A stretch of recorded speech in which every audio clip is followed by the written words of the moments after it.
ये कहानी रसूलपुर गांव की है। शाम का समय, आकाश में लालिमा है। घर के अंदर हलचल हो रही है। एक 3 साल का बच्चा सोहन बिस्तर पर लेटा हुआ है। उसकी माँ और पिता उसके पास चिंतित बैठे हैं। माँ रोते हुए, क्या होगा हमारे बेटे का?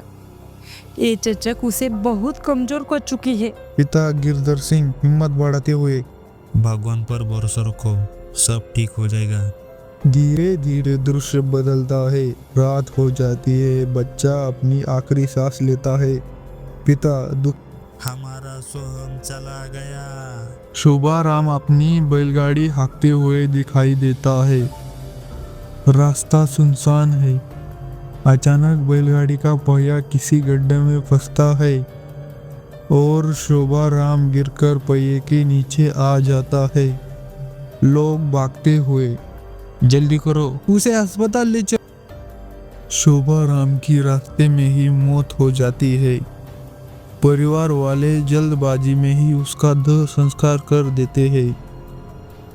सुबह का समय, सोहम का मृत शरीर दफनाने के लिए लोग गांव के बाहर ले जा रहे हैं। अचानक बच्चे के शरीर में हलचल होती है। वह उठकर बैठ जाता है। लोग देखकर पीछे हट जाते हैं। गिरधर सिंह हैरानी से, ये कैसे हुआ?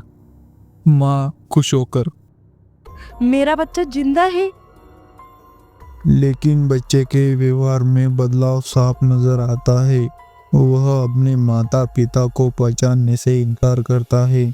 सोहम अब शोभाराम की आत्मा, मुझे घर जाना है, मेरा घर यहाँ नहीं है। रास्ते में माँ के साथ ननिहाल की ओर। बच्चा रास्ते में अचानक एक जगह की ओर इशारा करता है, सोहम दिखाते हुए। यह रास्ता मेरे गांव की ओर जाता है, यही मेरी मौत हुई थी। माँ चौंक जाती है लेकिन कुछ नहीं कहती।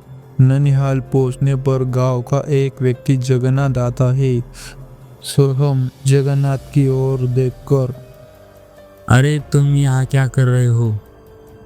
जगन्नाथ हैरान होकर, तुम मुझे कैसे जानते हो? सोहम गंभीर स्वर में, भाई शोभाराम हूँ, मेरी मौत बैलगाड़ी के नीचे आने से हुई थी। जगन्नाथ अवाक रह जाता है।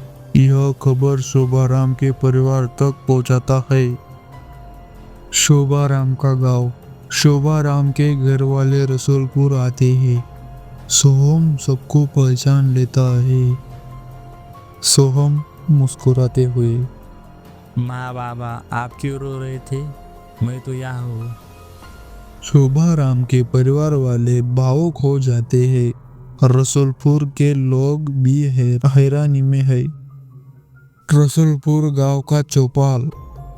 दोनों परिवार एक साथ बैठे हैं। शोभाराम के घर वाले बच्चे को अपने साथ रखना चाहते हैं, लेकिन रसूलपुर के लोग विरोध करते हैं। गिरधर सिंह, यह बच्चा हमारा है, भगवान ने इसे हमें लौटाया है। शोभाराम के पिता, लेकिन इसके अंदर हमारे बेटे की आत्मा है। काफी बातचीत के बाद बच्चे को रसूलपुर में रहने देने का निर्णय लिया जाता है, लेकिन दोनों परिवारों के बीच मजबूत रिश्ता बन जाता है। गांव का मंदिर। दोनों परिवार भगवान की पूजा कर रहे हैं।